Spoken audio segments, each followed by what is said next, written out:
المصطفى بلغ مقاصدنا واغفر لنا ما مضى يا واسع الكرم يا رب بالمصطفى بلغ مقاصدنا واغفر لنا ما مضى. Dalam rangka Satu Muharram 1435. Dalam malam ini kita akan mendengarkan ceramah dari Profesor Dr. Alwi Soto. Kami bersyukur pada Nama Bapak Ketua Yayasan Ustaz Lulus Bapak Hadir pada malam ini, begitu juga dosen-dosen serta mahasiswa yang kami cintai. Dengan tidak memperkenalkan dari malam ini kepada Pak Arman yang mewakili dalam hal ini sebagai ketua yayasan memberikan kesambutan pada acara ini pada Pak Arman. Warahmatullahi wabarakatuh. Alhamdulillah lebih indah. Alhamdulillah mahirah. Sudah terlalu jauh profesor di sini, terlalu jauh susah. Lagi laki-laki juga lagi. Saya tahu yang jauh-jauh itu mengantuk itu biasanya.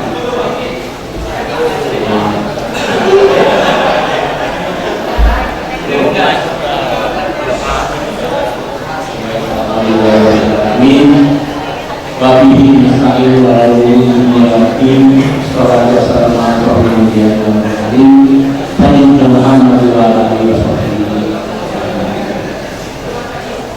Pak Profesor tadi itu saudara-saudaraku pengurus yayasan pendidikan Islam kurang dua yang tidak hadir. Mudah-mudahan menghormati atau Alhamdulillah marilah kita panjatkan doa syukur kepada Allah Subhanahu wa taala karena malam hari ini walaupun kondisi anakku semua capek tapi masih bersemangat untuk datang di sini karena kebetulan malam hari ini kita sengaja menghadirkan ke Dumai Bapak Profesor Alwi Soto yang ini beliau kesehariannya adalah guru besar di UIN Suska. Mudah-mudahan dengan kehadiran beliau sekarang ini kami tidak terima kasih, mudah-mudahan Allah selalu melindungi dan memberkati beliau sampai bosan dan sering datang di sini. Jadi anak-anak sekalian, saya juga mengucapkan terima kasih atas kesediaan kalian untuk datang ke sini. Tapi saya sedih, kenapa rasanya mahasiswa kita itu berapa ya? Mahasiswa kita itu berapa sih? Dari segitu banyak, rasanya nggak ada ini 200 ini yang datang. Kenapa? Iya. Padahal ini perlu sekali, ini sengaja pengurus yayasan mengadakan untuk penyegaran kalian.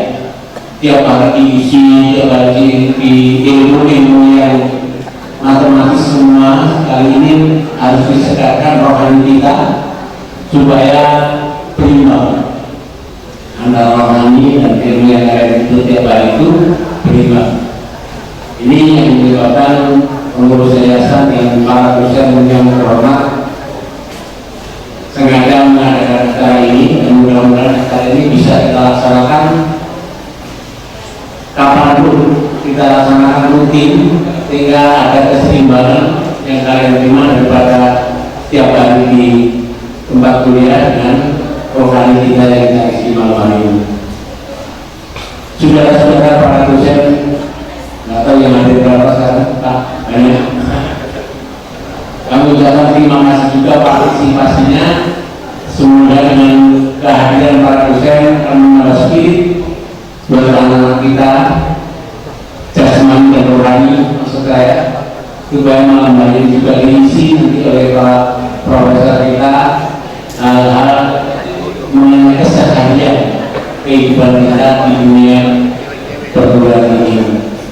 Untuk itu sekali lagi saya ucapkan terima kasih. Mudah-mudahan Allah selalu memberkati kalian semua dan saudara-saudara dosen semua dan itu sahabat Profesor Arabi itu. Mudah-mudahan amal ibadah ini bisa diterima dan diberikan pahala yang besar dari Allah SWT. Saya kira terus sedikit ngobrol-ngobrol saya langsung aja kita serahkan sama Bapak Profesor Arabi itu untuk mengisi acara ini. Kepada Profesor Dr. Haji Arif MA, kami silakan menyampaikan tausiahnya. Dan pada malam hari ini mungkin tidak satu arah ya, ada diskusi tanya jawab sehingga apa yang disampaikan malam ini betul-betul ada manfaatnya sehingga tidak jenuh mendengarkan apa yang akan disampaikan. Kalau mau tanya apa yang disampaikan oleh Bapak Profesor merasa ada yang bertanya, langsung bisa ditanyakan supaya hidup suasana diskusi malam ini. Ya, itu yang dapat kami sampaikan kepada Bapak Profesor. Assalamualaikum warahmatullahi wabarakatuh.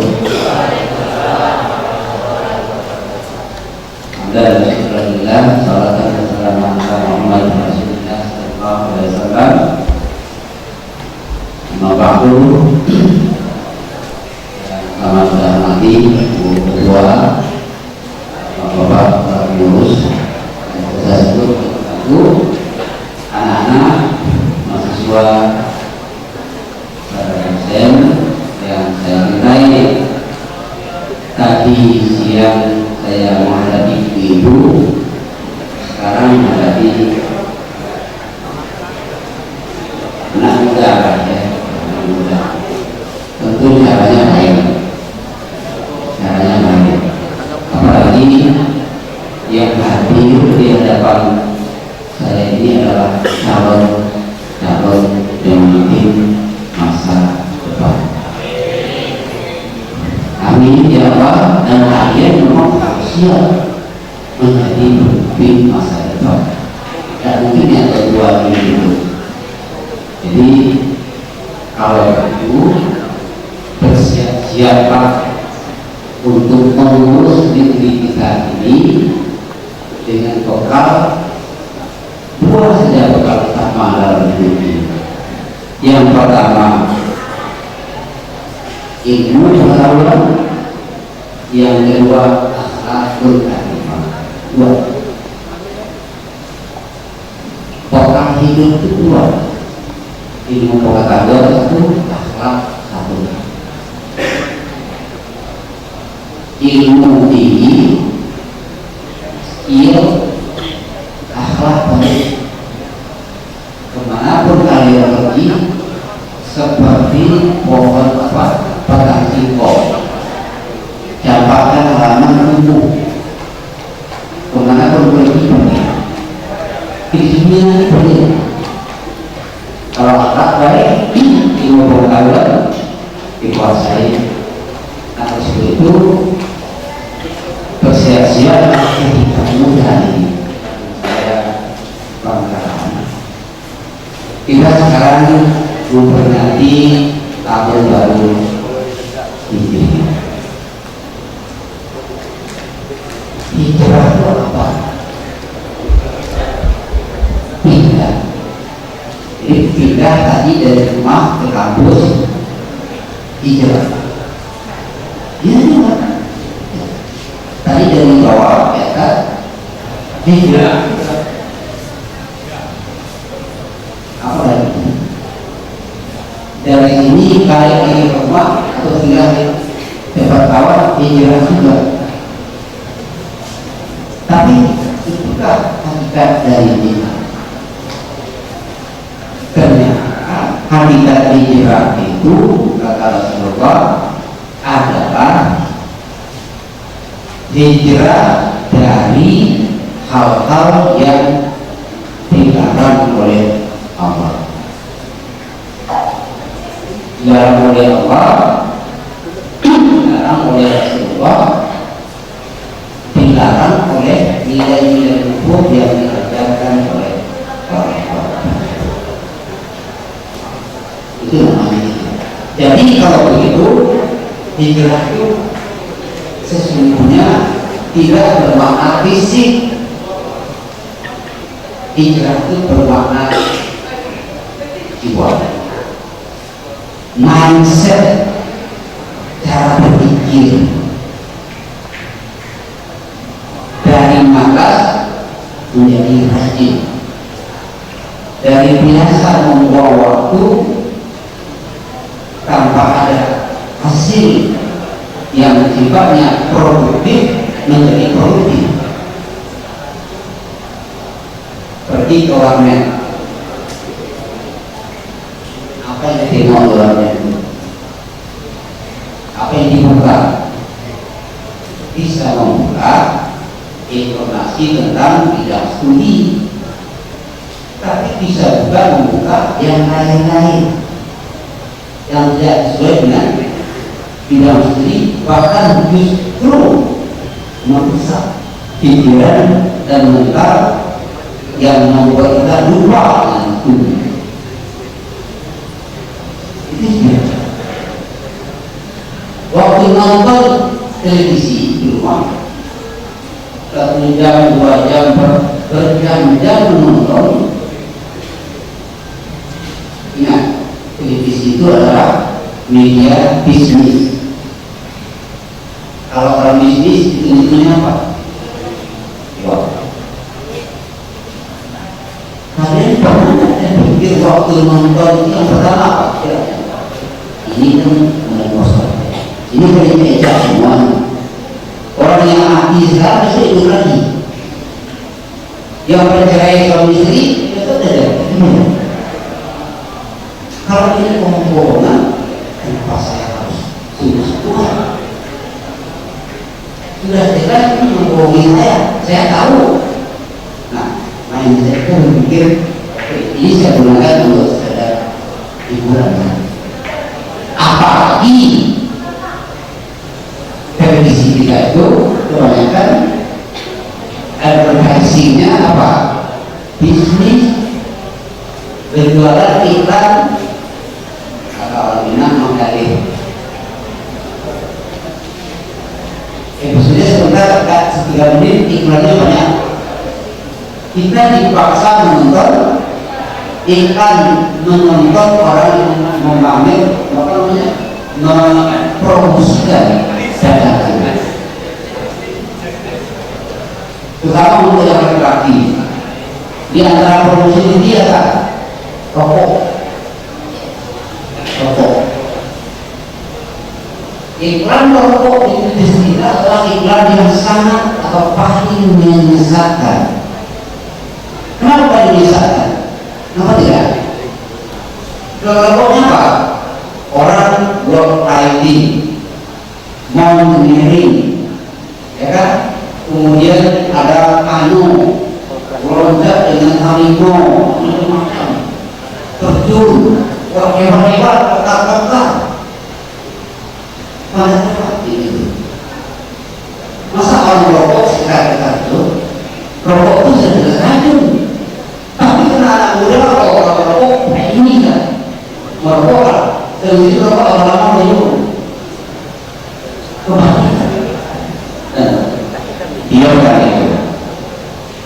Kalau kalian tengok kan di rumah ada televisi, ada parabola, digital, dan tengoklah si orang luar negeri itu ada iklan rokok. Nah, kita kena orang kedua. Nah, mindset kita waktu nonton, oh nggak bisa nih saya ambil kira sekian jam waktu saya habiskan listrik berapa, energi saya berapa, waktu saya habis berapa, saya harus berpikir. Kalau mau kita mikir apa? Nah, bekerja lain menggunakan asap apa rokok itu bahasa Inggrisnya apa? Smoke obatnya asap, menghisap asap waktu habis uang habis, tenaga habis, kita kayak orang bingung aja.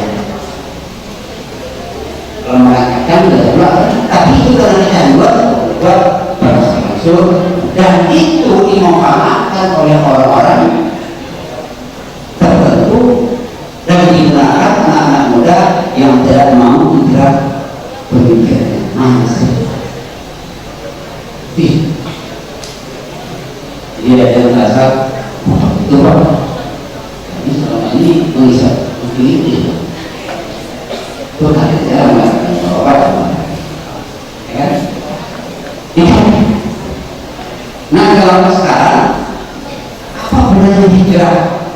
Kalau sebutkan Nisa disebutkan orang-orang yang berhijrah di dalam Allah berhijrah. Apa kata Allah?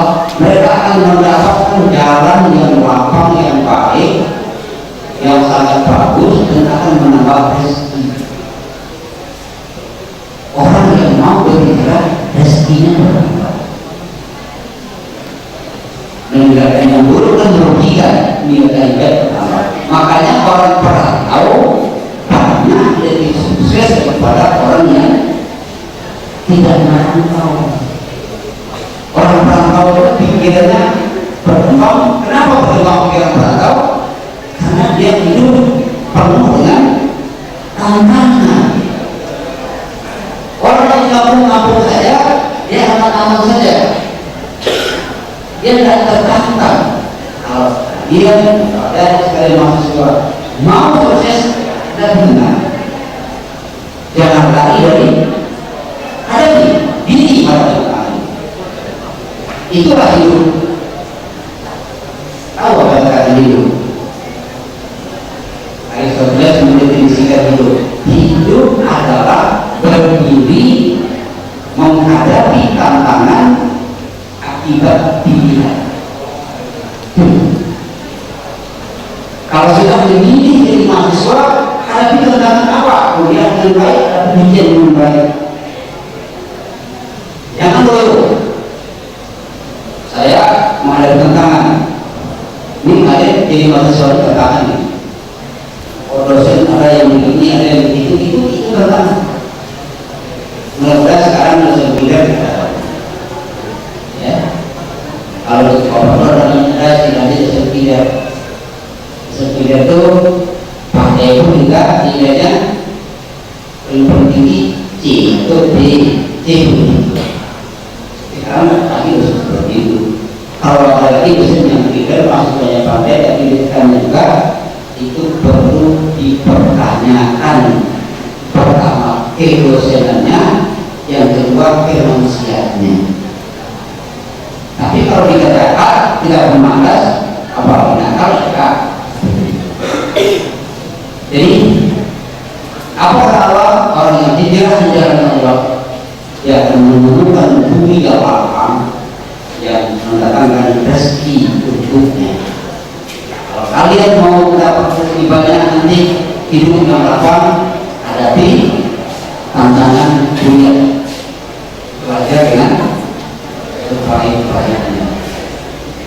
Ada sekalian, kebanyakan orang sekarang kuliah untuk mencari ijazah, bukan cari ilmu. Kalau ijazah yang dicari, orang yang hijrah untuk mencari ijazah, ijazahnya dapat. Tapi kalau orang hijrah mencari ilmu dapat, ijazah dapat dua-dua sekali.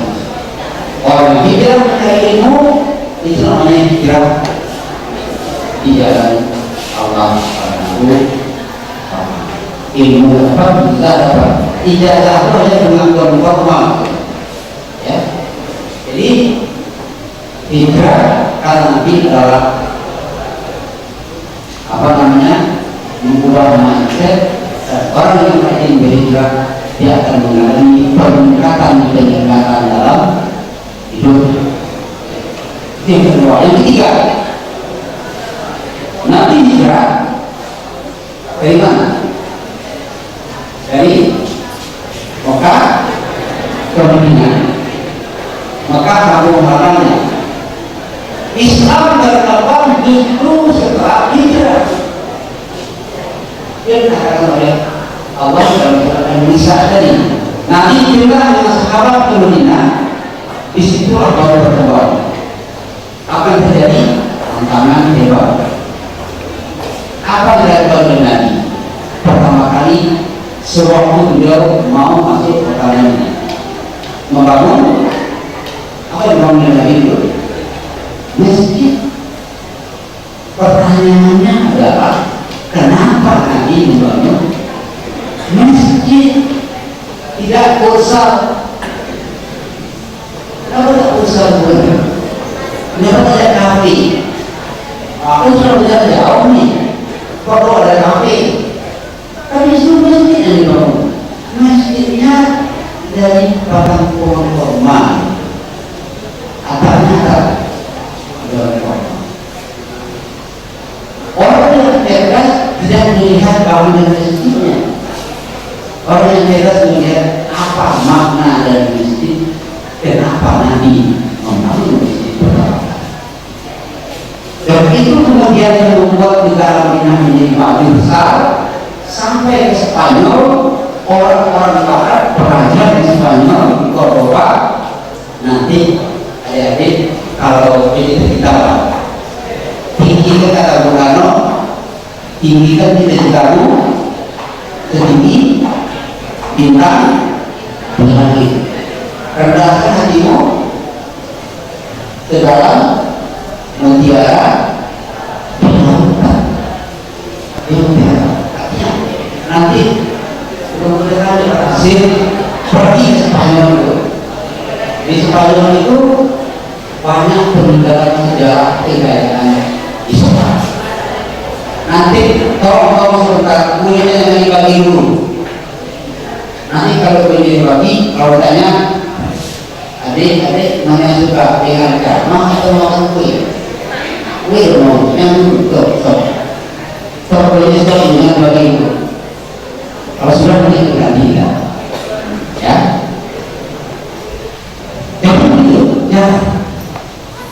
Kalau bapak ini jalan-jalan kemana-mana, jalan-jalan itu disuruh oleh orang sirul ati manjur kayak makan api betul dari itu.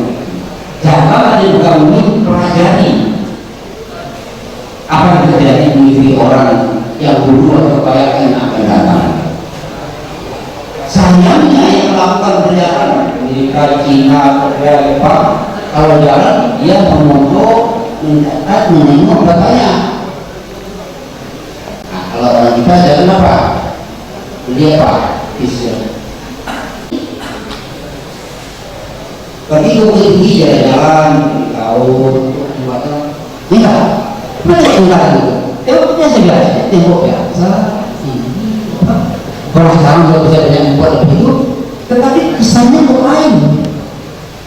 Kenapa kesannya lain? Membuat kita laku menjadi ikon tidak hanya ikon Bukit Tinggi, ikon Sumatera Barat. Itu bahkan dikatakan ikon Sumatera. Di Bukit Tinggi depannya kelihatannya biasa, tapi ada apa namanya karisma, fisik bangun, tetapi dengan keluhuran ibadah. Makanya keluhuran ibadah itu tertumpah kepada fisik yang ada, maka luhur kelihatan. Tidak ada terdengar orang menyembah itu korupsi, tidak ada. Itu di Pekanbaru ada bangun namanya bukit besar juga. Kemudian ini saja. Mungkin saya orang bodoh, saya pun tidak buat seperti itu. Kelihatannya harganya 1 miliar. Mahal harganya, ini apa? Karena apa? Membangun bukan dengan akhlak yang baik, membangun dengan ada sesuatu invest kepentingan. Nabi hijrah membangun masjid dulu untuk membangun peradaban akhlak manusia. Makanya katakan tadi, kalau mau menjadi orang yang baik, dihargai tidak hanya bisa oleh Allah, dua memiliki ilmu satu, baik akhlak. Ilmu itu akhlak menjadi pengikut. Akhlak saya ilmu bagus juga, tapi yang namanya seorang jadi tukang sapu, sapu, suka apa, kasih sedikit. Ya. Tapi kalau udah dua, ini kalau pada tadi Nabi mengurusi yang pertama untuk membangun komitmen. Semua berawal dari masjid. Pagi-pagi datang ke masjid. Ya Allah, inna salati wa nusuki mati untuk Allah. Semua pergi bekerja. Artinya apa? Ada komitmen namanya motivasi karena Allah. Membangun itu untuk dalam rangka ibadah. Kenapa ada jadi pejabat?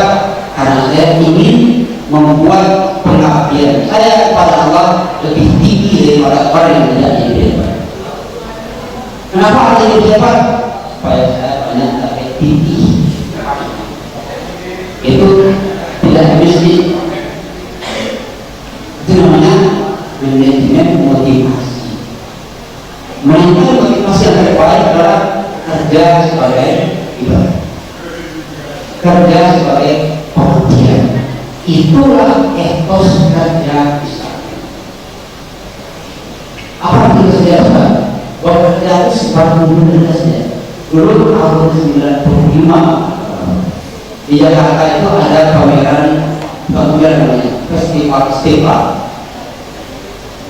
Festival Istiqlal itu ada itu ada apa namanya bisa dari budaya campur-campur dengan tidak sekali bisa itu. Tidak. Waktu katanya rupanya memang untuk membuat anak kelas 2 SMA. Anak baru lulus dari kalangan ini yang bersyahadat nanti hukum dimakul untuk malu. Kamu mau kerja saja lah. Kamu harap meminta pasti ada reward atau punishment, penghargaan sesuai dengan kita. Maka nanti kamu akan mendapatkan hasil berdasarkan kerjamu yang sungguh-sungguh itu sesuai dengan yang kamu lakukan. Jadi tidak menjadi nah itulah peradaban membangun negeri, melakukan sebuah pekerjaan fokus tanpa diiringi oleh kepentingan lain yang disebut dengan dunia. Makanya kayak yang dikatakan tadi, kaidah itu sederhana. Satu, melalui ibadah sholat pertama orang membangun komitmen diajarkan. Yang kedua, masjid dibangun tadi awal dari peradaban akhlak. Yang kedua, ilmu pengetahuan. Di masjid Nabi menyampaikan ilmu pengetahuan, menyampaikan wahyu, menyampaikan. Masjidlah yang menjadikan Nabi menjadi pengetahuan, ekonomi, kekuatan militer itu menjadi sebuah kekuatan besar. Nabi membangun peradaban ilmu pengetahuan akhlak ditambah dengan kekuatan militer, ekonomi yang kuat, maka negara Madinah menjadi negara superpower di dunia pada waktu itu. Bukankah maju atau mundur, kuat atau lemahnya suatu negara ditentukan oleh itu sekarang. Negara besar rupanya maju, ekonominya maju, orang lebih punya integritas daripada negara yang tidak akhlaknya baik. Di negara kita itu yang meskipun namun Indonesia bukan anak-anak yang bodoh. Anak-anak Indonesia adalah anak-anak yang encek otaknya. Buktinya apa? Dalam perlombaan sains hari ini tidak dilihat. Persoalannya sekarang ketika kalian belum terbuka betul karena kalian tidak apa yang terjadi di lokal waktu kuliah. Tanamkan dalam pikiran kalian ketika dosen kuliah sampai dosen itu keluar, tanyakan diri kalian ilmu apa yang sudah dapat tadi bagi saya di bapak dan ibu. Jangan ambil dari ilmu. Kenapa? Kalau bosan. Inilah dosen masuk untuk dosen keluar tak apa untuk sedang. Namanya apalagi wilayah Magelang. Kalau wilayah Magelang itu apa? Sebelum pada ilmu jangan dia kan kok itu keluar tanya. Itu namanya mahasiswa yang berpikirnya kalian tahu. Sekarang banyak anak muda kita yang kurang suka tertentu, apalagi di negara yang kaya sumber daya alam seperti Indonesia. Tahu penduduk asli Israel itu mana? Apa? Ya, yang berbuat penduduk saja. Tidak usah berontak segala macam. Dikasih tiga aja. Lemah. Hati-hati yang berbuat. Kalau ada calon suami yang suka bisa saja stop. Putuskan. Kenapa? Anak kalian nanti akan lemah. Karena ganda mempengaruhi saraf otak ini bekerja lebih jauh. Nanti punya anaknya lemah otak. Untuk apa? Nah, perempuan yang laki juga kalau mau, makanya yang perempuan kalau menengok cowok hindari yang tak perokok, anda kayaknya, tapi yang baik akhlaknya tinggi, umur pengetahuan cepat. Kalau negara apa? Kan kalau nilai itu, misalnya dia siapa nilainya yang A karena itu dapat dipinang. Ini bisa calon anak bapak, calon bapak anak. Ya, ini dari yang laki itu lebih tinggi, banyak yang melamar lebih. Karena yang menentukan itu dari otak di bawahnya. Makanya kalau saya ingin menghancurkan bangsa itu, misalnya anak muda laki-laki seperti itu lama. Jadi hati-hati. Ganja, mobil segala macam membuat kita senang sesaat, tapi hancur untuk masa depan yang panjang sekali.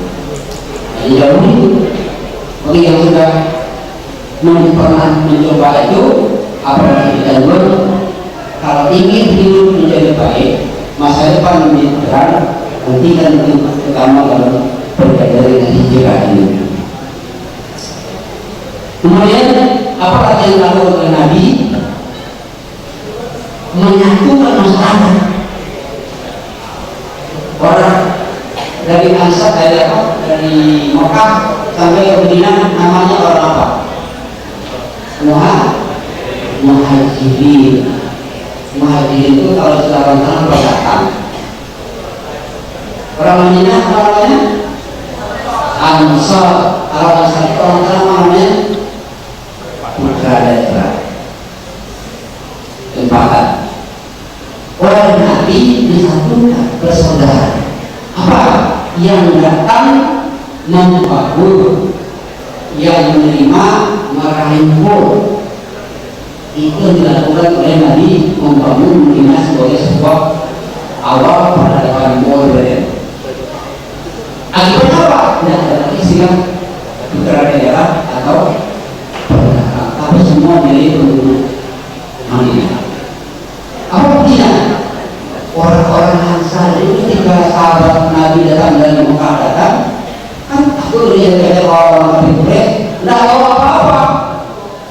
Sampai di Madinah begitu dirangkul, dikasih uang, dikasih makan, dikasih rumah, bahkan dikasih istri.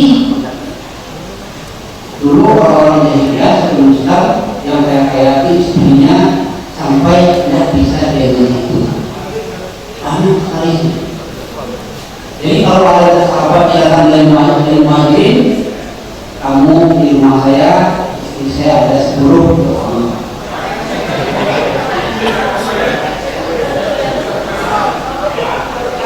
Begitu. Ya, begitu cara mendapur apa? Menghormati saudara yang datang sebagai apa yang disebut dengan kaum pendatang atau Muhajirin itu. Jadi Nabi maka menyatukan sehingga tadi mengurangi ego istilah itu ada karena istilah binatang segala macam tadi itu merugikan pembangunan kota. Sekarang itu yang kita pada tinggal ini tidak terlihat lagi. Kota Dumai harus dibangun seperti Nabi membangun kota ini. Di sini bergaul bersama-sama, tempatan atau pendatang, mari bahu-bahu yang datang membaur, yang menerima merangkul, maka itu bersama-sama. Kalau kita mau memperingati peristiwa hijrah, maka kebersamaan harus kita dukung dengan satu kata kunci, kita adalah satu. Dan sekalian juga kemudian dulu sebagai pengantar mengenai bacaan pengantar, tetapi mudah-mudahan ini menjadi Bapak tidak menurut-irtinya sekedar membuka wawasan bahwa hijrah ini ternyata melahirkan peradaban dunia yang besar sekali setelah terjadi hijrah Rasulullah dari Makkah ke Madinah. Saya kira itu dulu. Saya kembalikan kepada kawan-kawan kalau ada diskusi pada kita langsungkan, kalau tidak ada benar. Assalamualaikum warahmatullahi wabarakatuh. Sesuai dengan kami tadi bahwa malam ini kita tidak hanya satu arah tapi juga bertanya jawab atau diskusi sesuai dengan sikap daripada siswa itu biasanya kritis. Nah, coba saudara menanyakan hal-hal yang mungkin atau berdiskusi yang belum saudara pahami. Para mahasiswa bisa. Saya Jumadi. Jadi terang aja Pak, mungkin malam ini pertanyaannya ini masalah Isra Mi'raj atau hijrah. Mungkin pertanyaannya masalah tadi kan ada perjalanan dari Mekah ke Madinah. Itu jadi perjalanan itu rupanya Nabi Muhammad itu mempunyai perjalanan spiritual, yaitu perjalanan Isra Mi'raj dari ke langit ketujuh gitu Pak. Jadi bagaimana menghubungkan antara hijrah itu tadi Pak? Artinya ketika nanti kita mengikuti Nabi Muhammad, apakah kita sampai juga nanti ke puncak hijrah seperti Isra Mi'raj itu juga nanti Pak? Sekian dan terima kasih. Kalau hijrah dari Mekah ke Madinah, tetapi pertanyaan yang mana itu adalah tadi saya katakan dengan hijrah apakah bisa mengantarkan kita ke depan ini?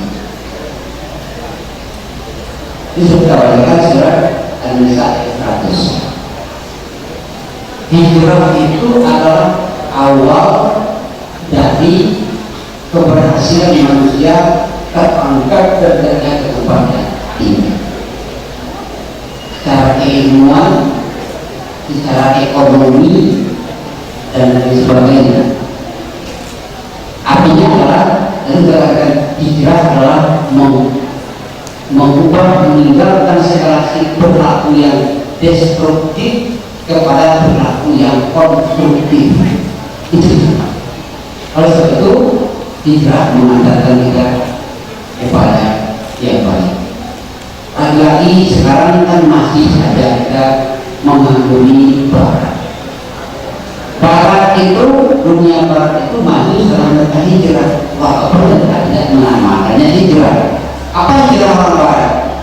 Hijrah barat selalu terjadi apa yang disebut dengan masa Renaissance. Itu sebelumnya orang barat itu berada dalam kegelapan.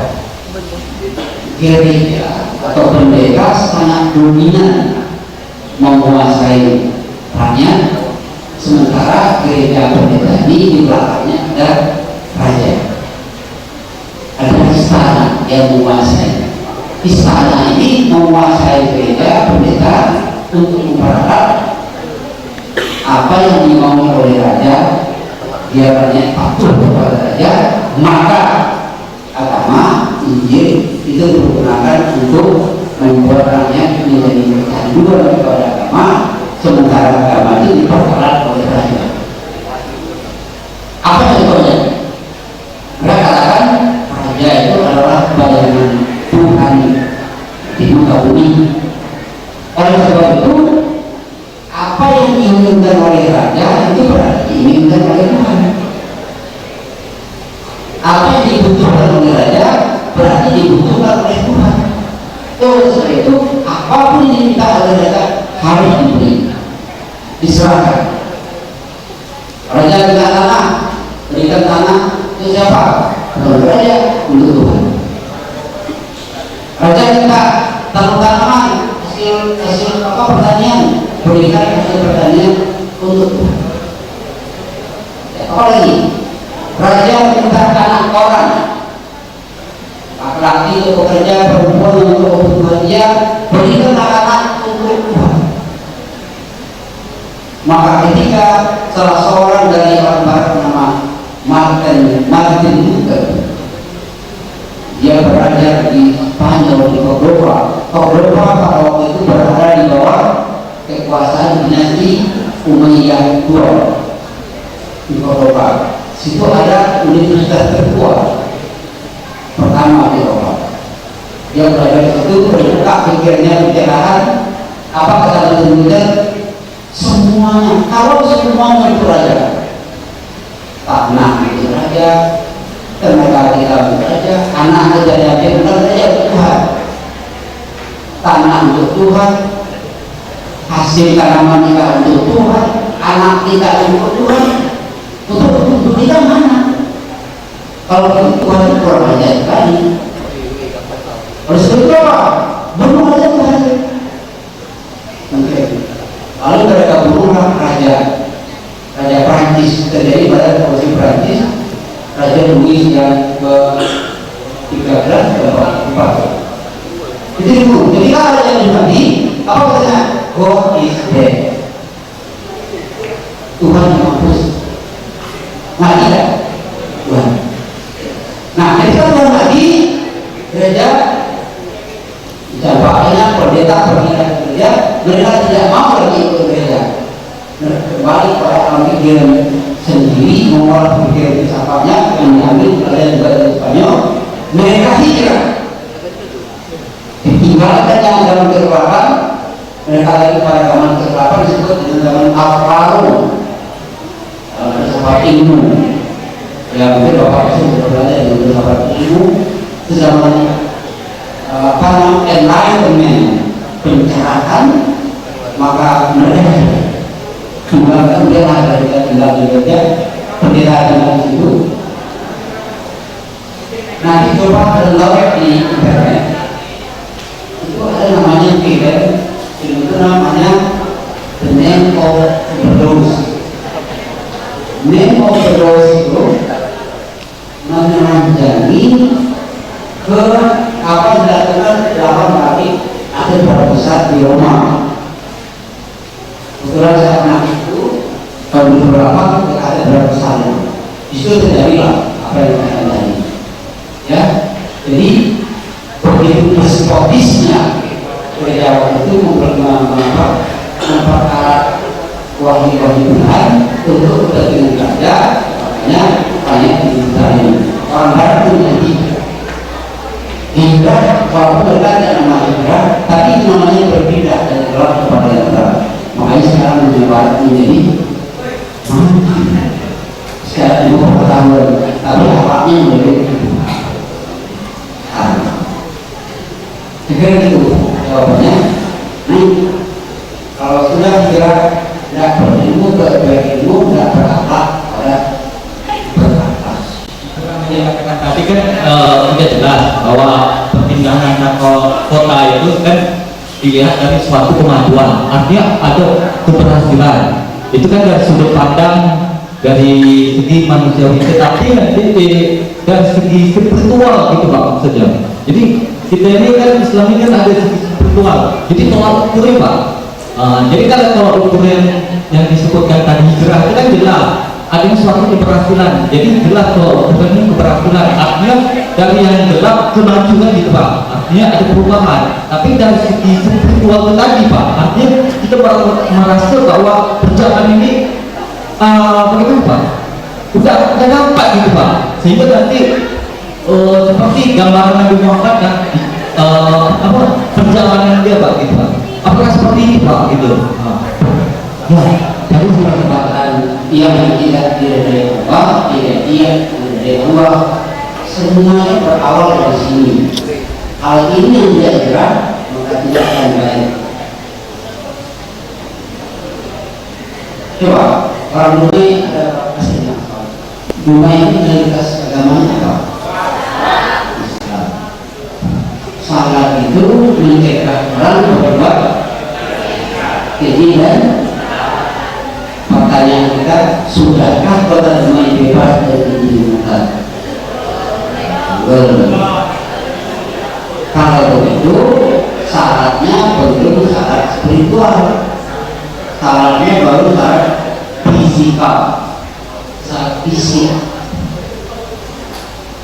Makanya syarat baru akan mengubah jiwa, mengubah perilaku. Kalau hijrahnya sudah spiritual, yang syarat itu jiwa, bukan fisik.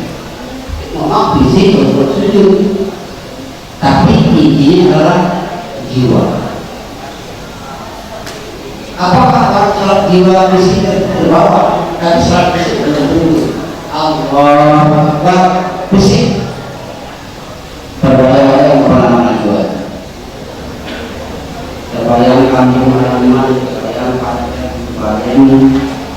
macam-macam. Dia tidak hijrah spiritual, hijrah fisik. Syarat orang seperti itu, karena jiwanya belum. Hanya orang yang kelihatannya sangat baik agamanya, syaratnya rajin, puasanya rajin, dari Kamis tadi, tapi kerjanya asiknya idiot, bertetangga selalu minimum bertetangga, belum beramal. Bagaimana ini? Jadi tadi kita katakan hijrahnya selalu berasal dari luar roh tadi, bukan fisik. Yang nampak fisik pindah dari Mekah ke Madinah fisik. Tapi ketika Nabi bertanya, apakah ditanya oleh sahabat, apakah hijrahnya serupa? Al-muhajirun Nabi man hajara an ma'ahu. Orang hijrah yang ibunya adalah orang yang hijrah dari yang dilarang Allah. Artinya hijrah yang sebenarnya bukan hijrah fisik, tapi adalah hijrah jiwa.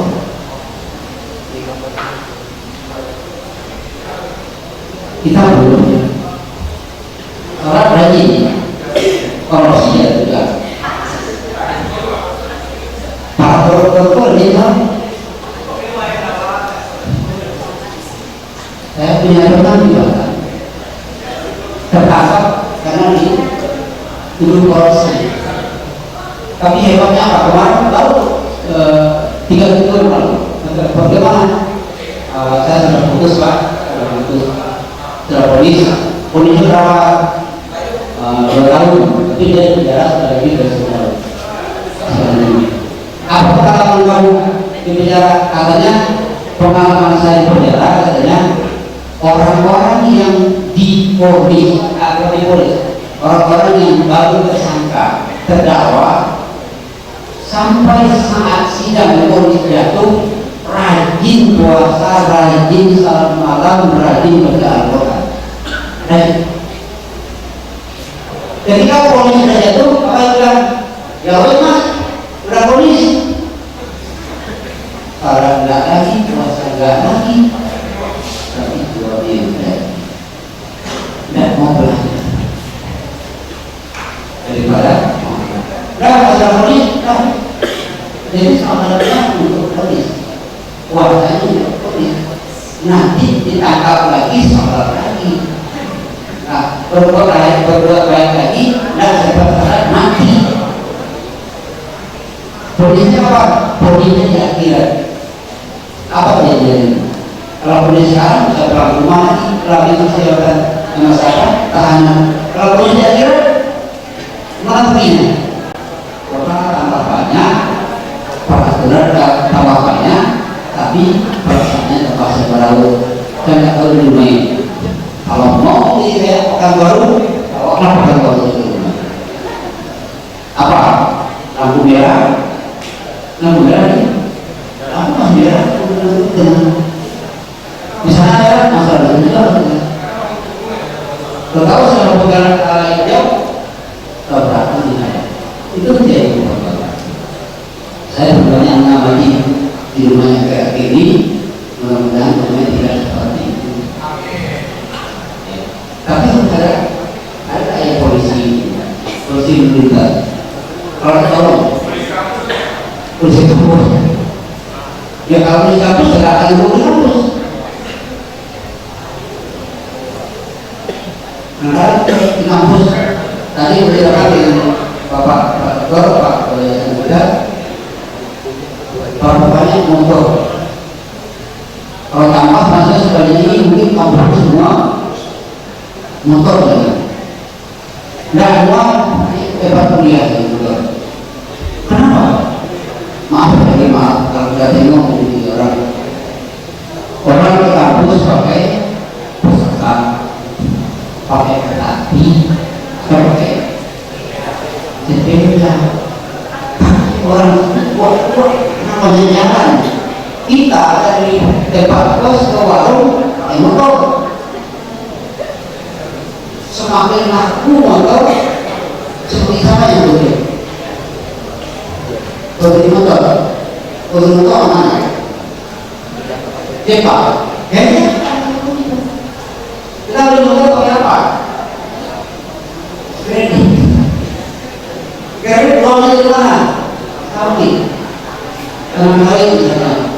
Ayo kita punya apa namanya? Tidak pernah. Di bodoh-bodoh ini karena kita ini tidak. Anda pernah ada menghitung berapa sudah dibuat dipakai? Tahu tidak?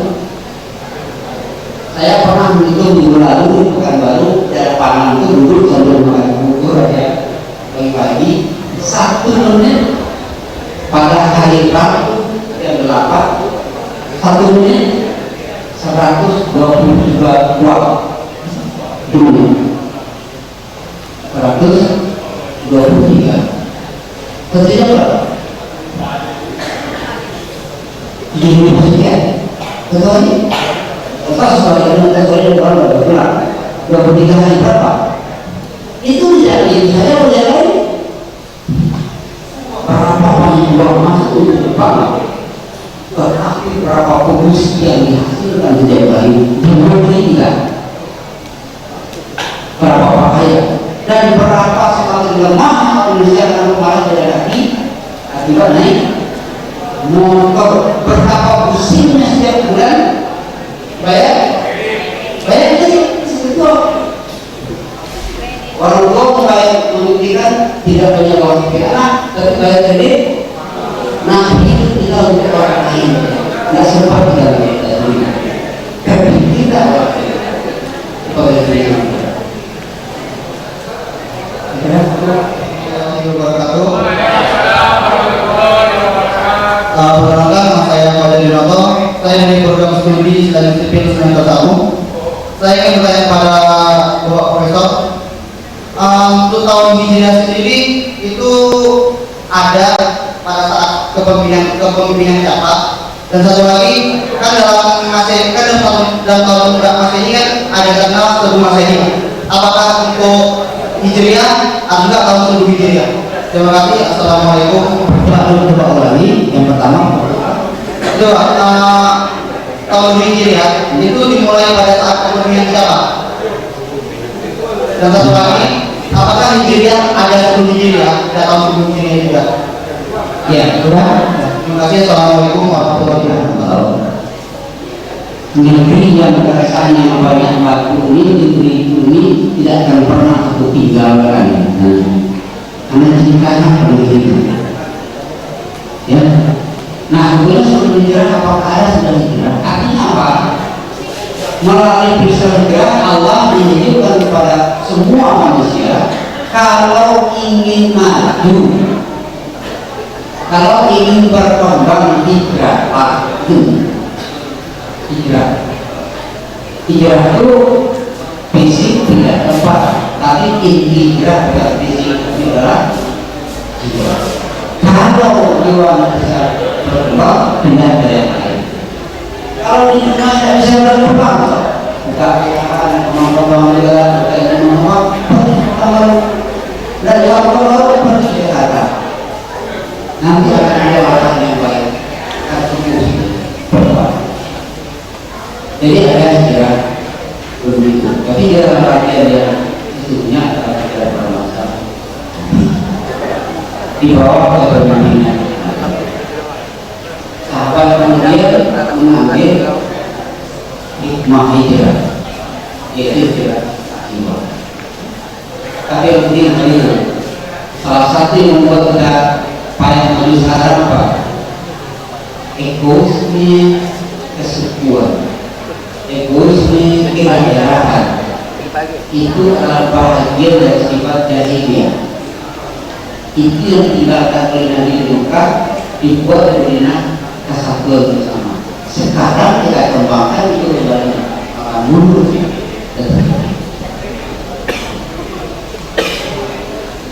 Nah, kalau ada maju mereka, dia dari kartu disuruh yang jadi presiden, ya Pak.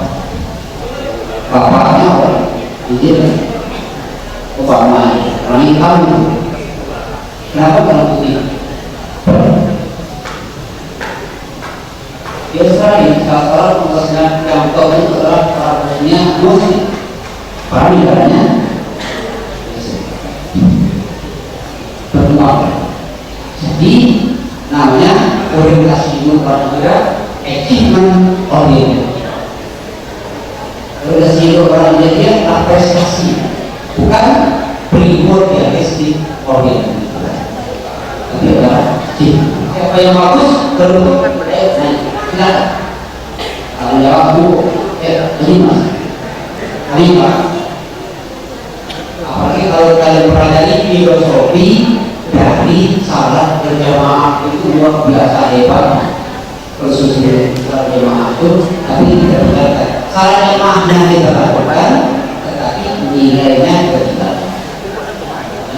Salat jamaah tidak. Kita berbagi, mana kita tidak ada. Mana ada pesawat kau bukan pesawat dan dokter dan dekan dan juga kalau banyak mana yang dimiliki oleh pas siapa pun dah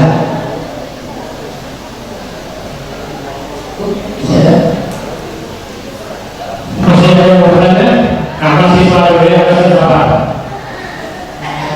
Soal Bapak yang telah memberikan saya kesempatan untuk bertanya.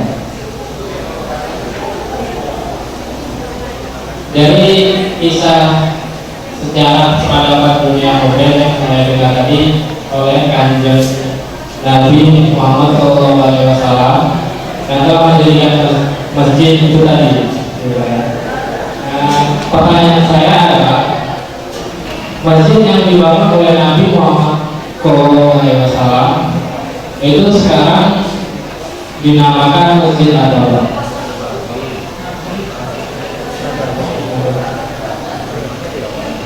Ya, kalau kata Assalamualaikum warahmatullahi wabarakatuh.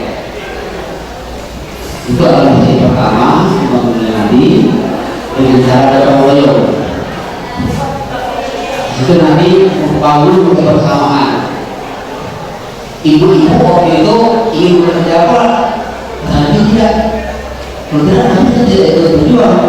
Kata Nabi, bapak-bapak membangun satu bulan asap.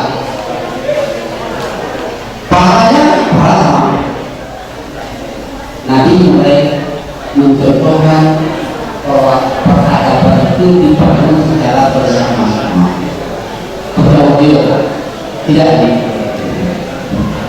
Oke, kemudian Ya, ada lagi?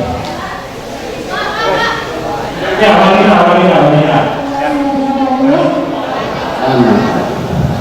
Terima kasih Pak, sudah banyak memberi nasihat kepada kami. Saya ingin bertanya tentang masalah pribadi saya.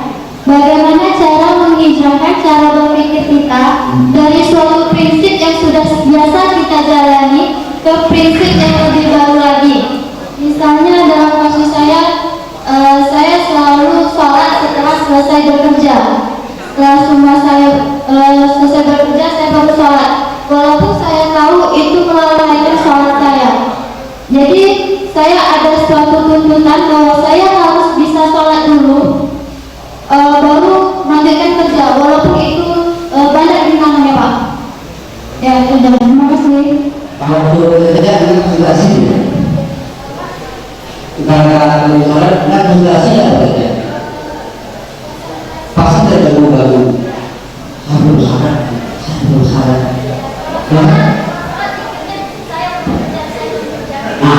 saya belum bekerja sekarang mana yang lebih aman? Yang lebih aman sholat dulu baru bekerja, sehingga tidak lari kadang sampai nggak sholat karena tidak bekerja. Jadi lebih baik ingat sholat jadi bekerja atau orang sebaliknya. Sebaliknya adalah kalau sholat dulu kita bekerja jadi fokus. Terus apa? Bagaimana yang mengalami itu kayak sholat dulu daripada bekerja?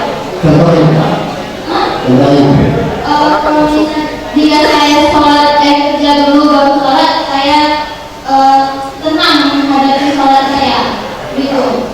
Saat sholat juga saya tenang setelah kerja. Tapi jika saya sholat dulu, saya selalu memikirkan pekerjaan saya. bagus. Yang baik itu yang mana? Sholat dulu juga, makanya saya berjanji kayak ngajar. Belum tentu. Kalau ternyata sahabatnya tidak membuat Anda tidak khusyuk, karena dia juga selesai. Selesai terjadi. Makanya kata Nabi, tidak boleh al-masa wabi menterserah di mobil. Nasi udah terlihat, ya. Kemudian berapa waktu sholat datang, mana dulu, supaya apa? Caranya syarat dalam waktu itu boleh sunat. Kalau nggak bisa kita khusyuk sholat, cari saatnya yang membuat kita khusyuk sholat. Kedua, selesaikan bekerja. Kalau kita tahu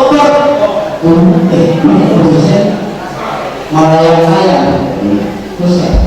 Jadi kalau kita membuat khusyuk, berubah menghindari semua yang membuat kita tidak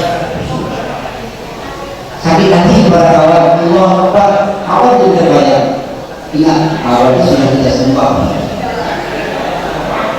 Datang kepada kawan, bro, sedangkan bro, maafin ya, saya salah di. Ya, kalau apa yang ini salah, orang terbayang wajahnya. Apa terbayang? Kalau enggak, yang terbayang dua, Tuhan satu, orang itu bersih. Yang itu kalau kita mengatakan baru dapat nasi udah ada. Soalnya dulu waktu itu beli. Jadi maka tidak boleh asal kalau makan udah ketiga, asal di kawasan makan dulu. Mahal dulu. Dan itu sudah benar bagus. Tetapi akan lebih baik kalau tidak ada gangguan. Salah dalam waktu itu kalau tidak ada gangguan yang akan membuat kita bersyukur. Tidak, kita dilapor, lapor di dunia bisa melihat kita sedang bekerja dilapor. Allah, ini bahaya juga. Kalau itu menimbulkan bahaya besar, haram lupa dosa. Terus selesai saja. Ya, Tapi ingat, menyelesaikan pekerjaan jangan sampai habis waktu. Satu di waktunya, tetapi di awal waktu lebih penting. Apabila di awal waktu tidak bisa musuh, di dalam waktu intinya musuh nyaman, tenang. Kalau tidak ada apa pekerjaan sudah selesai, perlu sudah kenyang, tidak ada yang sembunyikan dari Allah. Jadi makanya saya bilang tadi pertanyaannya bagus. Ada orang lain yang sebenarnya berpikirnya pokoknya apapun terjadi salah dalam waktu, padahal dalam salah otaknya, hatinya melayang-layang.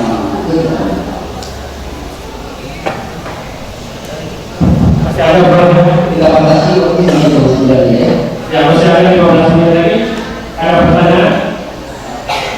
Ya, silakan. Yang istilahnya Pak, dan tema saya gitu ya Pak. Di sini itu berpindah dari yang buruk ke yang lebih baik Pak. Jadi yang saya tanya Pak, di zaman era seperti sekarang ini, di zaman modern, seperti kita generasi muda sekarang, pikirannya itu seperti dari malas menjadi rajin, dari sikap yang produktif jadi konsumtif jadi produktif. Tapi kok di era sekarang yang zaman serba maju, kalau ingin hijrah itu pahit, lalu ada larangannya. Bagaimana Pak? Sepertinya konsumtif itu seperti sudah menjadi tuntutan. Jadi untuk hijrah itu agak susah. Dari segi maksudnya dari segi pertemanan untuk menjadi lebih baik itu ada perasaan sedikit malu bisa jadi. Jadi yang saya tanyakan, bagaimana cara meningkatkan pola pikir kita, mindset kita agar menjadi manusia yang hijrahnya yang bagus juga. Sikap apa aja yang dibutuhkan dari seorang generasi muda untuk lebih bisa hijrah. Mungkin itu saja dari saya juga. Terima kasih. Assalamualaikum warahmatullahi wabarakatuh. Apa yang kata malu?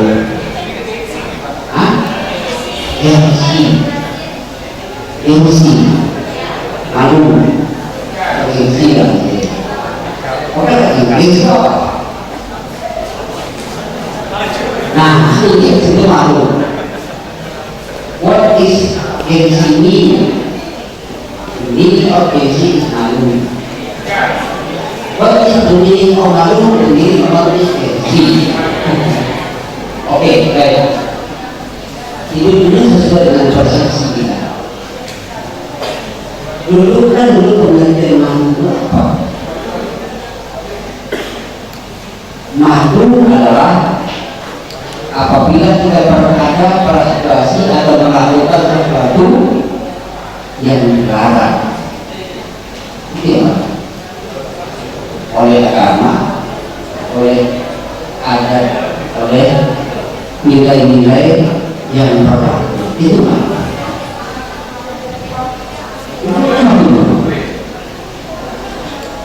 Kalau sudah dulu itu, ini contoh. Ini cerita ini sampaikan kepada mahasiswa. Ini kisah. Kamu tahu Pak Muhammad Nasir? Pernah dengan nama Muhammad Nasir, mantan Perdana Menteri kita. Yang pertama, beliau orang yang sangat terkenal. Ketika beliau menjadi Menteri Penerangan, beliau jadi Pak. Coba. Ayo Bang, lihat di sebuah hotel, habis pagi itu room boy membersihkan kamar. Pak Muhammad Nasir menengok ini anak muda ini orang terpelajar, mahasiswa. Bapak kita ini Muhammad Nasir nanya, nah kamu kuliah di mana? Apa kata anak muda ini? Bapak tahu saya kuliah. Kata Pak Muhammad Nasir, ya Bapak itu orang tua. Dari wajah kamu saja, Bapak tahu kamu orang terpelajar. Apa jawab anak muda itu? Saya kuliah di Universitas Tokyo. Kalau kita di kayak di UI-nya, mahasiswa UI menjadi rumput. Pak Masih nanya lagi, orang kamu kerjanya apa? Orang tua saya profesor, bapaknya profesor di universitas itu. Dia mahasiswa tapi kerjanya jadi rumput. Apa Pak Masih? Kamu nggak malu? Kamu nggak malu? Apa perjalanan itu, Pak? Bagi kami orang yang baru Jepang, justru meminta uang pada orang tua itu yang malu.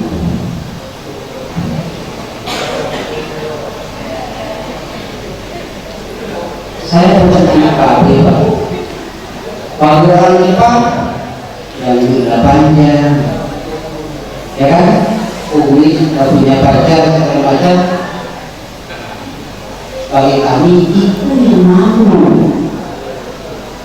Pertanyaannya apa? Yang malu itu salah dengan tadi. Kalau kita melakukan pelanggaran hukum, tidak malu. Ini mau namanya pulsa dengan sebabnya malu. Kalau Jepang justru itu yang berbeda.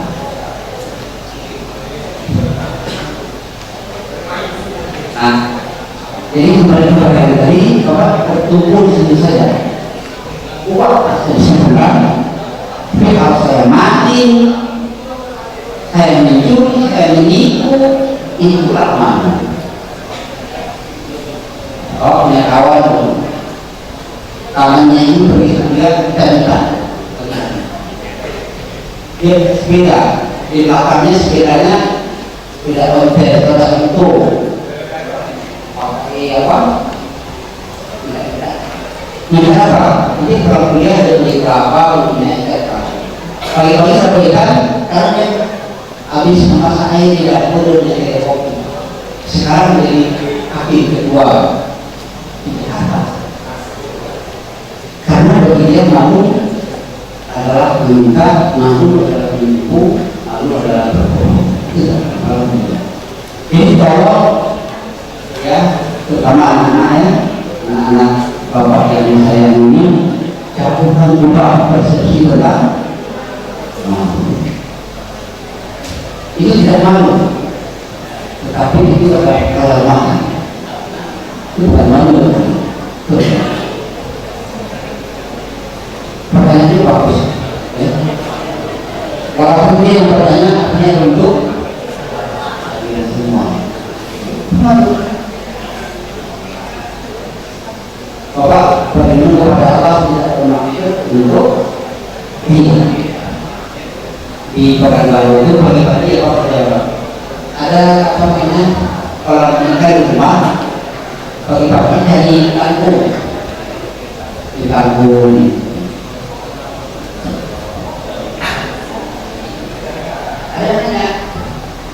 Pak, kalau besar saya kamu dicari kamu kenapa malu kok mencuri kamu rumah? Rupanya ilmu ternyata di mata orang. Seorang profesor mau di kampung malah menaikkan pada maksud untuk negara ini, tapi di mata orang terhormat. Oleh sebab itu bukan yang terbaik walaupun kita orang yang susahnya apa? Kita hidup di tengah-tengah orang yang tidak baik, kita ragu pula kepada diri kita kalau kita orang baik. Akhirnya sama dengan orang. Ini yang berbahaya. Di negeri kita ini sangat banyak orang seperti itu. Kenapa? Sudah berubah definisi yang baik dengan yang tidak baik. Sekarang tidak baik menjadi baik. Parkir letter S, letter itu apa artinya? Tidak boleh berhenti. Berhenti tidak boleh atau parkir. Sudah parkir kita lagi apa namanya? Kalau ini tadi kurang jelas mana yang benar, mana yang salah. Sudah kabur. Karena apa? Dari masalah. Saya tahu di SPTD di beberapa kampus dasar hadir mahasiswa itu apa namanya? Itu. Apa namanya? Apa namanya? Tidak ada. Ini kalau ada persen, tidak ada. Daftar tidak ada. Ada larangan itu. Ada siapa yang larangan itu? Daftar absen mahasiswa kuliah penerangan banyak. Itu mahasiswa kenapa? Yang menerangani orang tidak ada. Siapa itu? Mereka izin. Kalau dikaji dari karena memang yang mata belakangnya Rasul itu hijrah, seperti yang Prof ceritakan, selain merasa terancamnya Nabi dan nyawanya, dirasa penting juga hijrah untuk perkembangan agama. Dari realita ini kita dapat ambil kesimpulan bahwa hijrah itu memang harus di jalan Allah. Di surah An-Nisa tadi yang Prof bilang juga, barang siapa yang hijrah di jalan Allah karena ada rezeki yang banyak, barang siapa yang meninggalkan rumah dengan maksud berhijrah karena Allah dan karena Rasulnya, maka pasti nanti dapat amal yang besar. Nah, yang saya ingin tanyakan adalah, andai saya pelajar SMA yang ingin melanjutkan kuliah, ingin melanjutkan studi, saya merasa di tempat saya tinggal, kalau saya melanjutkan studi itu nggak berkembang. Jadi saya maksudnya saya pindah ke kota lain, ambil studi di sana dengan harapan pengetahuan dan perkembangan. Apakah hijrah seperti ini termasuk hijrah di jalan Allah dan Rasulnya? Walaupun bidang studi yang saya ambil itu nggak ada kaitan dengan agama misalnya. Itu yang pertama. Yang kedua, bagaimana nih Prof? Ini yang paling sering membuat para generasi muslim muda yang dilema. Bagaimana mensinkronkan bidang profesi mereka dengan jalan Allah tadi, dengan agama. Terkhususnya orang informatika. Jujur memang dunia IT, di dunia teknologi, di dunia informatika, kalau saya boleh bilang itu lebih banyak mudarat daripada manfaat. Kadang sesuatu yang mengganggu kita ibadah itu hubungannya memang ke agama itu jauh, kan? Nah, bagaimana nih mensinkronkan profesi kita dengan jalan Allah tadi? Saya takut itu pemahaman yang saya punya, kemampuan berpikir yang saya punya untuk mengkaji dan ilmu yang saya gunakan untuk mengkaji dan ilmu IT misalnya, jadi sia-sia gitu. Apa saya harus hijrah mengkaji dan agama aja gitu kan? Karena saya merasa punya kemampuan hebat di bidang mengkaji ilmu. Apa saya harus hijrah? Gitu. Jadi bagaimana cara mensinkronkan bidang profesi kita dengan agama? Terima kasih Pak. Kita lihat. Assalamualaikum. Tidak. Nabi hijrah bukan dengan masalah aja. Setiap Nabi diperlakukan secara tidak wajar oleh masyarakat dia. Apa kata Nabi? Allahumma di qaumi fa innahum la ya'lamun. Nabi berkata, Nabi hijrah mereka tentunya bukan apa namanya buat karena takut, tapi karena berkat. Secara fisik, tapi secara maknani ternyata Mekah bukanlah kota yang cocok untuk menonton berkembang. Makanya dia pindah ke kota lain untuk sekolah. Bagus. Saya mau ini seperti polisi tidak kondusif di sini. Saya pergi ke kota lain dan itu bisa. Itu bisa. Sampai nanti tapi bukan karena Allah. Nah, orang pindah ke sana itu kan innamal a'malu binniyat, ya. Maka hijratuhu ila Allah wa Rasul, hijratuhu ila Allah wa Rasul. Maka hijratuhu ila dunya siwa, maka hijratuhu ila mar'al nisa yang yumna. Artinya apa? Hijrah itu sesuai dengannya. Sekarang dunia kita mencari ilmu hijrah, mencari ilmu itu bahagian dari berita. Maka bukan. Kalau mencari ilmu berita Allah, maka hijrah ke sana itu sudah jalan Allah. Tapi kalau ilmu supaya saya diangkat menjadi pegawai, itu layak. Itu kalau saya ilmu sudah layak. Sama satu langsung S2, S2 langsung S3. Ibu S2 dengan kemuliaan. Kalau ada nanti alumni seperti yang menjadi doktor, baik ke farmasi. Kalau kepada dosen itu apa yang perlu? Hadiah terbaik dosen. Atau buku, bukan. Hadiah terbaik untuk guru itu adalah keberhasilan. Seorang guru akan sangat bahagia kalau muridnya berhasil. Itu saja. Assalamualaikum warahmatullahi wabarakatuh. Terima kasih.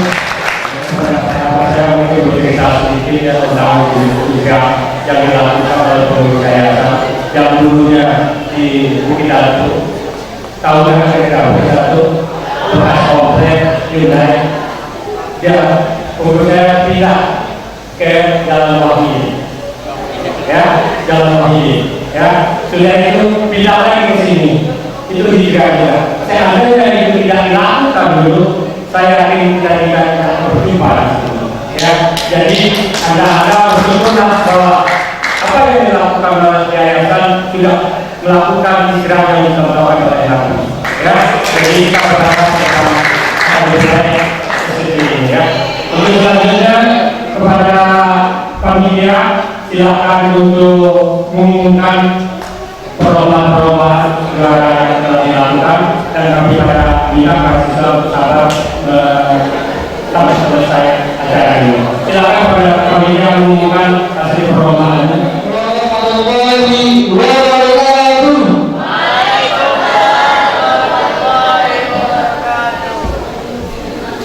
Yang saya hormati Bapak Dr. Senayo selaku Ketua Yayasan.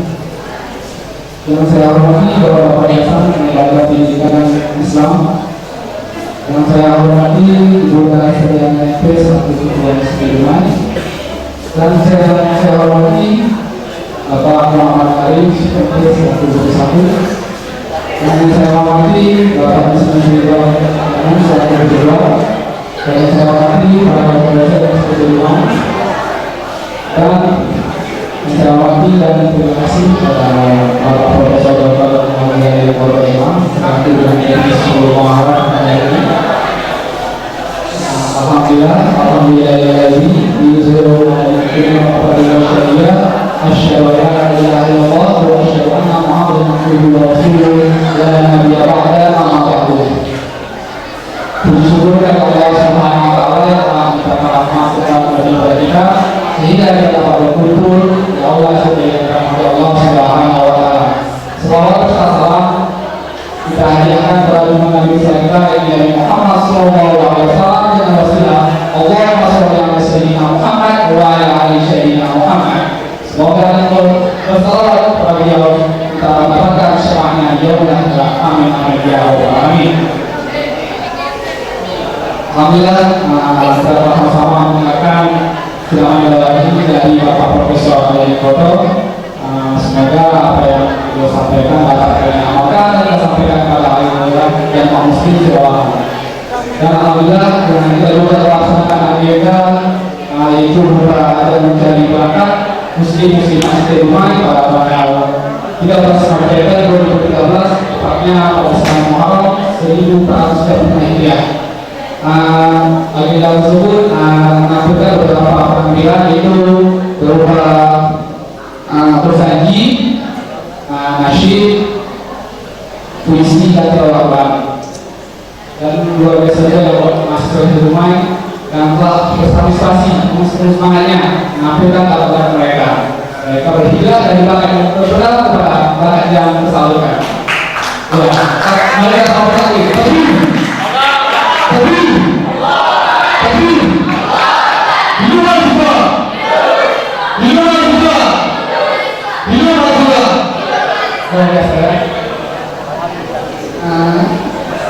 baiklah, acara tersebut diikuti oleh 20 peserta, tapi yang menampilkan hanya 11 peserta karena ada beberapa salah bagian.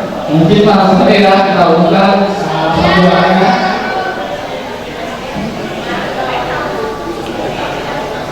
Kita mulai dari yang juara ketiga dengan total nilai 84/3, itu penampilannya berupa nasyid dilakukan kepada saudara siapa ya? Bagian siapa Pak? Saya kepada saudara Darulus.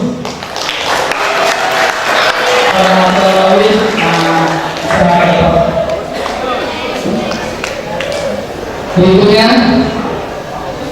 dengan nilai 85 di penampilan nasyid, yaitu jatuh kepada saudara Nur Hamid.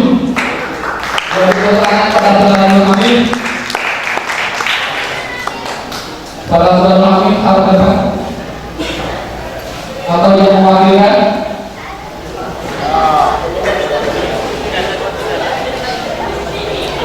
Langsung saja untuk juara pertama, yaitu dengan skor nilai 88. Ini penampilan berupa tahfizul Quran 2 tahun mulut ayat 1 sampai 30, jatuh kepada saudara Mulyadi. Dan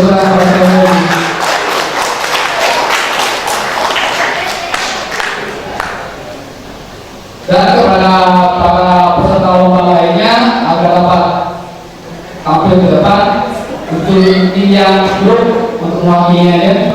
Lalu selanjutnya juga di tampilan nanti. Bagi kita semua yang atas terlalu. Amplop.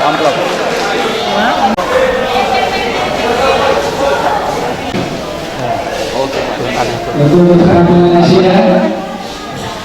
Berikutnya dengan total nilai 88 di penampilan tahfizul Quran dengan mereka.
Hijriah dalam karena kita Yayasan Islam, bagaimanapun juga mahasiswa-mahasiswa kita bagaimana akhlaknya tidak hanya intak tapi tidak hanya iptek tapi juga intak juga ya. Jadi lomba-lomba tentang kreativitas mahasiswa baik nasik, vokal maupun tilawat ya. Kita akan lakukan demikian buat rutinitas dan insya Allah akan lebih baik lagi ke depan. Sebagai pimpinan STP ya, kami mengharapkan kepada seluruh mahasiswa STP Dumai dengan adanya